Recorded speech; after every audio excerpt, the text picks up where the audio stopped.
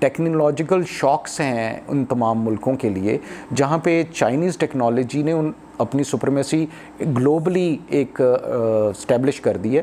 تو اس صورت کے اندر ایون ابھی اگر انڈیا چاہے بھی, اور ابو آل جو ہندتوا کا ایک لائف سپین ہے وہ بڑا ختم ہو جائے گا, وہ اپنی طبعی موت خود ہی مر جائیں اگر مودی فالز بیک اور گیٹس بیک یا اپنے وہ سٹان سے پیچھے ہٹتا ہے. تو جو آر ایس ایس ہے جو ابھی اب کرتا دھرتا سمجھتی ہے اپنے آپ کو اس ملک کا, تو وہ ان کے پاس بڑی کم سپیس اویلیبل ہے مودی کے پاس ناٹ ٹو ویج وار. اور جتنا انٹرنیشنل ہیوملیشن اس کو فیس کرنی پڑی ہے, جن ملکوں کی ٹیکنالوجی وہاں پہ آ کے فیل ہوئی ہے, جو ڈپلومیسی فیل ہوئی, تو ان سب کے سٹیکس ہیں which are kind of inciting factors for India to come for a revenge. اچھا دیکھیں کہ مودی کی ان غلط پالیسیوں کی وجہ سے اور بھارت کے اس جنگی جنون کی وجہ سے اس سے پہلے بھی جو مودی کی ایک ڈکٹیٹرشپ کی جو اس کا ایک موڈ آف ورکنگ ہے گورنمنٹ کا, میرا خیال ہے بھارت کو انٹرنیشنل لیول پر تو تنہا کیا ہی کیا جنگی جنون کے بعد, لیکن جو ریجنل کنٹریز ہیں اس میں بھی وہ بہت عرصے سے آئسولیٹ ہو گیا کیونکہ وہ اپنے آپ کو ایک ڈکٹیٹرشپ میں لے کے چلا گیا, باسی ایٹیچیوڈ ہو گیا. تو دیکھیں آپ بنگلہ دیش ہے, مالدیپ ہے, سری لنکا ہے, میانمار ہے, ان سب کنٹریز نے, بھوٹان ہے, نیپال ہے, ان سب کنٹریز نے پاکستان کا ساتھ دیا ہے اور انڈیا کو فیور نہیں کیا ہے. اگر کچھ لوگ اوپنلی, کچھ کنٹریز اوپنلی نہیں بولے, لیکن کچھ کنٹریز نے اوپنلی, جیسے بنگلہ دیش ہے, اس نے بھی پاکستان کو سپورٹ کیا ہے. تو اس نے اپنی ریجنل آئسولیشن بھی کر لی ہے. تو اب اگر ہم یہ دیکھیں کہ ایک یہ تو ہو گئی کہ جنگی لحاظ سے جو اسٹریٹجیز ہیں, ایک عام آدمی جو یہ سوچتا ہے, جو ہمیں سوچنا چاہیے کہ وہاں پر ایک ارب یا 1.5 ارب کی آبادی ہے, یہاں 25 کروڑ کی آبادی ہے اور نیوکلیر پاورز ہیں پاکستان اور بھارت, کیا ہم افورڈ کرتے ہیں ایٹمی جنگ؟